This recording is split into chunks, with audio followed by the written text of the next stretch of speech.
प्रेम, प्यार, इश्क और मोहब्बत ये बहुत ही बड़ा शब्द है, बहुत ही बृहद और बहुत ही विशाल है इसका विषय।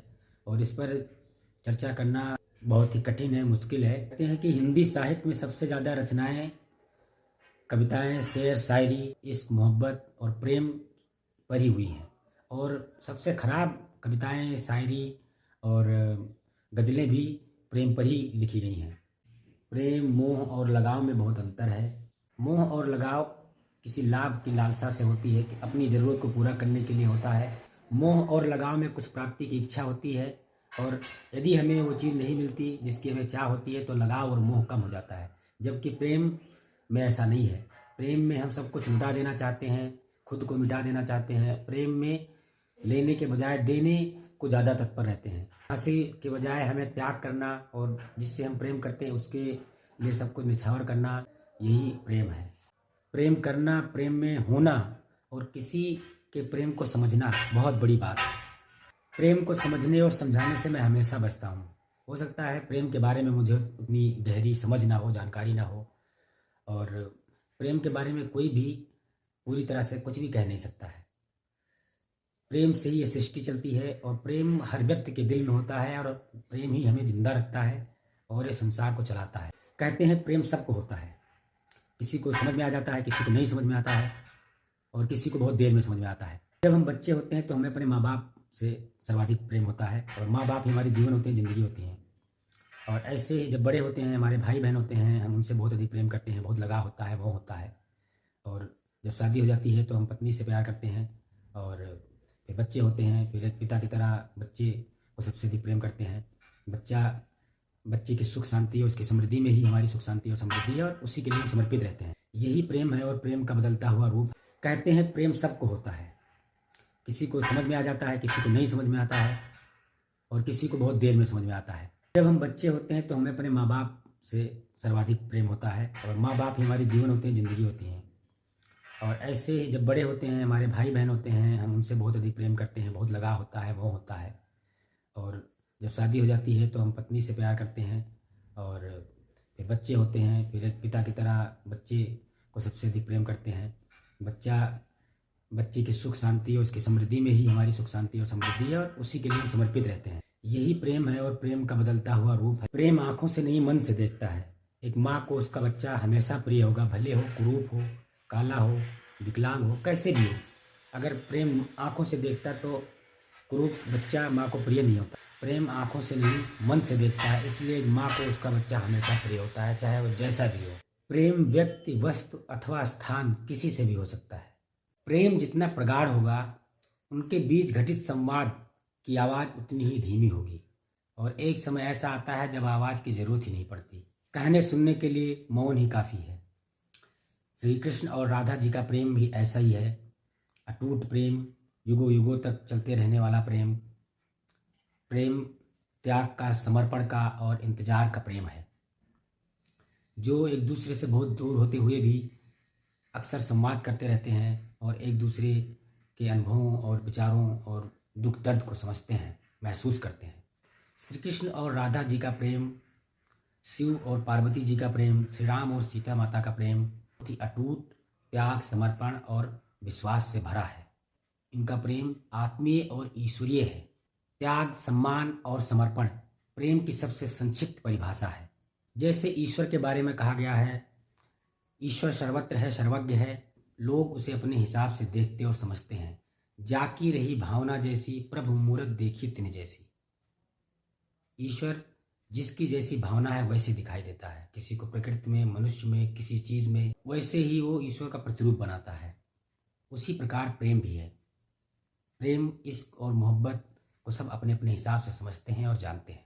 प्रेम सुख शांति से ज़्यादा विरह और दर्द है। इस संसार का संपूर्ण ज्ञान और योग प्रेम के बिना अपूर्ण और अधूरा है। उद्धव और श्री कृष्ण की कहानी तो आप सबने सुनी होगी। उद्धव श्री कृष्ण के चचेरे भाई थे, उनके शिष्य भी थे। उद्धव तत्व ज्ञान के प्रकांड पंडित। उद्धव ने गुरु बृहस्पति से ज्ञान प्राप्त किया था, और श्री कृष्ण जी को योग का अपना गुरु मानते थे। श्री कृष्ण जी ने उन्हें योग सिखाया था। श्री कृष्ण बहुत बड़े योगी थे, और श्री कृष्ण जी ने ही उद्धव को योग और साधना के बारे में बताया था। एक बार सुबह सुबह श्री कृष्ण और उद्धव यमुना के किनारे टहल रहे थे। टहलते टहलते उद्धव और श्री कृष्ण बातें कर रहे थे, पर उद्धव भूले जा रहे थे, कृष्ण कुछ जवाब नहीं दे रहे थे और चलते जा रहे थे। तभी उद्धव ने श्री कृष्ण को आवाज़ लगाई, आज मौसम कितना अच्छा है, बहुत ठंडा है। कोई जवाब नहीं मिला। फिर उद्धव ने श्री कृष्ण के कंधे पर अपना ठंडा हाथ रखा। श्री कृष्ण जी जैसे नींद से उठ गए हों और बोले, क्या बात है, आप कहाँ खोए हुए हैं? तब श्री कृष्ण जी ने कहा, आज मुझे ब्रज की, वृंदावन की बहुत याद आ रही है। ब्रज वृंदावन छोड़कर श्री कृष्ण मथुरा में रह रहे थे, कई साल हो गए थे, कभी वृंदावन वापस नहीं गए। रोज की तरह श्री कृष्ण जी यमुना के तट पर स्नान करने गए थे। जब भी श्री कृष्ण मथुरा में यमुना की नदी पर नहाते थे, उनके हाथ में एक कमल का फूल आ जाता था। ऐसा कहा जाता है वो कमल का फूल राधा ब्रज से भेजती थी, जो रोज नहाते समय श्री कृष्ण को मिल जाते थे। जैसे ही यमुना के तट में डुबकी लगी, एक सफ़ेद कमल का पुष्प उनके हाथ में आ गया। नहाते समय श्री कृष्ण जी ने जैसे ही हाथ में कमल को पकड़ा, वो बेहोश हो गए और उद्धव ने दौड़कर उन्हें उठाया और रथ में बिठाकर मथुरा लेकर आए। मथुरा में उग्रसेन जी, जो श्री कृष्ण जी के नाना थे, उन्होंने हर तरह के बड़े बड़े वैद्य बुलाए, सभी इलाज कर रहे हैं, कोई कुछ नहीं कर पा रहा है। श्री कृष्ण जी को होश नहीं आ रहा है। उद्धव का ज्ञान और योग भी श्री कृष्ण जी को नहीं बचा पा रहा है। बड़े बड़े वैद्य सब जवाब दे रहे हैं। उद्धव ने ध्यान से देखा तो सोचा कि ये कमल का फूल जब इनके हाथ में आया, तभी से ऐसे बेहोश है, तभी से कुछ बोल नहीं रहे हैं, सांसें रुकी हुई हैं। उद्धव ने श्री कृष्ण के हाथ से कमल का फूल छीनना चाहा। तभी श्री कृष्ण जी ने आंखें खोली और कहा, मेरा सिर्फ एक ही इलाज है। उद्धव जी ने जल्दी से पूछा, क्या इलाज है, कैसे बचा सकते हैं, बताइए, जो भी है हम करेंगे। श्री कृष्ण जी ने बोला, मेरे किसी भक्त की चरण रज यदि मेरे माथे पर लगाया जाए तो मैं एकदम से ठीक हो जाऊंगा। तुम अपने खुद के चरण रज मेरे माथे पे लगा दो तो मैं जल्द ही स्वस्थ हो जाऊंगा। उद्धव श्री कृष्ण जी के शिष्य थे, इसलिए वे अपने गुरु के माथे पर अपने चरण रज कैसे लगाएं, इस अंतर विरोध में थे और कृष्ण को समझा रहे थे कि मैं ऐसा नहीं कर सकता, आप मेरे गुरु हैं, बहुत बड़े हैं, और मैं अपने चरण रज आपके माथे पर कैसे लगा सकता हूँ। फिर श्री कृष्ण जी बोलते हैं कि तो आप ब्रज चले जाइए, वृंदावन चले जाइए और वहाँ गोपियों के चरण रज ले आइए और साथ साथ में उन्हें योग का संदेश भी देना, योग भी सिखा देना। मुझे ब्रज और वृंदावन की बहुत याद आ रही है, उनका भी हाल चाल मिल जाएगा और फिर मैं बच जाऊंगा, ठीक हो जाऊंगा। उद्धव उनको बार बार समझाते हैं कि ज्ञान और योग के मार्ग में प्रेम बाधा है, ब्रज को क्यों नहीं भूल जाते। श्री कृष्ण जी कहते हैं, उद्धव मोहि ब्रज बिसरत नाही, वृंदावन गोकुल तन आवत, सघन त्रिनन की छाही। श्री कृष्ण के जिद करने पर और कोई और उपाय ना मिलने पर कि श्री कृष्ण को ठीक किया जा सके, उद्धव जी तैयार हो जाते हैं, मैं ब्रज जाऊंगा, वृंदावन जाऊंगा और आपका योग संदेश गोपियों को दूंगा और जल्द ही आ जाऊंगा। जी मुस्कुरा के उठे और बोले, तो मैं एक चिट्ठी लिख देता हूँ, योग संदेश लिख देता हूँ, योग सूत्र लिख देता हूँ, वो आप गोपियों को दे देना और उनको अपने तरफ से योग का ज्ञान देना, शिक्षा देना, साधना सिखाना और उनके चरण रज लेके वापस आ जाना। श्री कृष्ण जी ने चिट्ठी लिख के दे दी और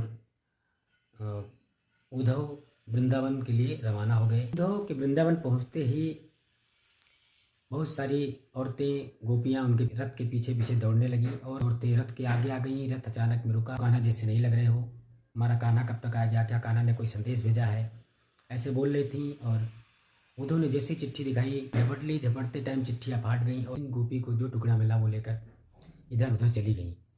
उद्धव सोच रहे हैं, इन गोपियों के लिए श्री कृष्ण जी बावले हैं, प्रेम में पागल हैं, उन्हें कुछ भी पता नहीं। श्री कृष्ण के लिखे योग सूत्रों के लिए बड़े बड़े ऋषि मुनि तरसते थे और उसी योग सूत्र को इन गोपियों ने टुकड़ों टुकड़ों में कर दिया, कोई महत्व ही नहीं दिया और इनके लिए श्री कृष्ण जी बावले हुए जा रहे हैं, प्रेम में पागल हैं।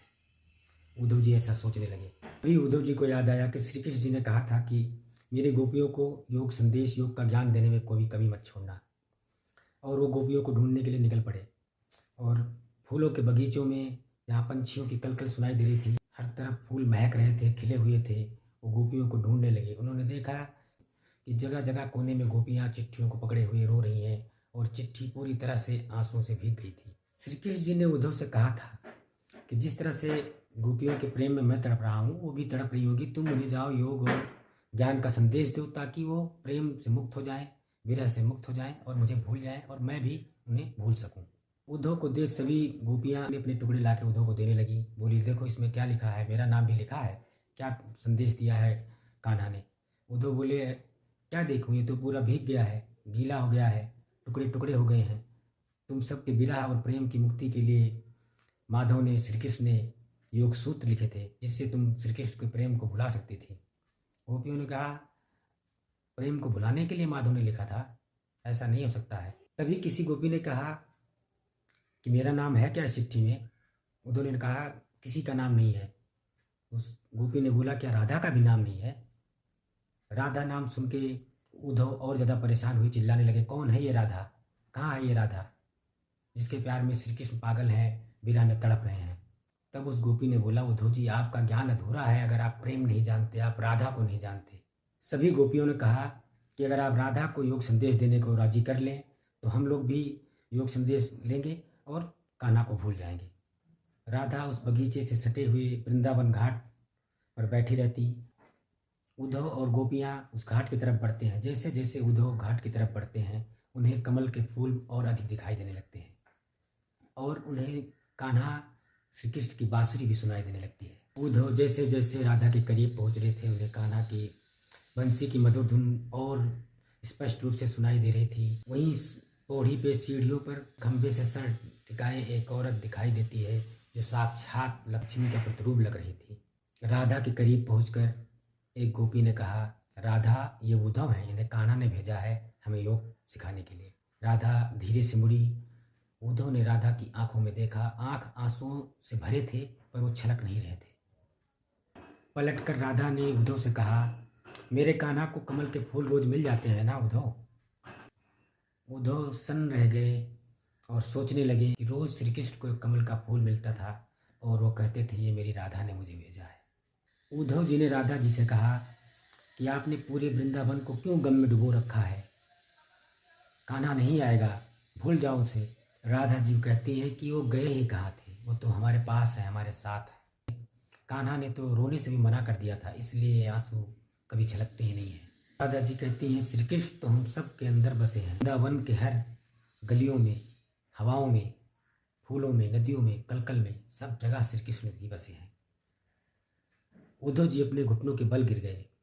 उद्धव समझ गए कि उन्हें किस लिए यहाँ भेजा गया था। वो सोचने लगे, इन गोपियों को, राधा को क्या सिखाएंगे वो? ज्ञान, त्याग, प्रेम और समर्पण। कोई ऋषि मुनि या परम भक्त भी ईश्वर के प्रति क्या समर्पण रख सकता है जैसे राधा का था। उद्धव जी समझ गए थे कि उनके गुरु ने उन्हें सिखा दिया कि योग से ज्ञान तो साधा जा सकता है, पर जीवन का रस, जीवन का मूल तत्व प्रेम ही है।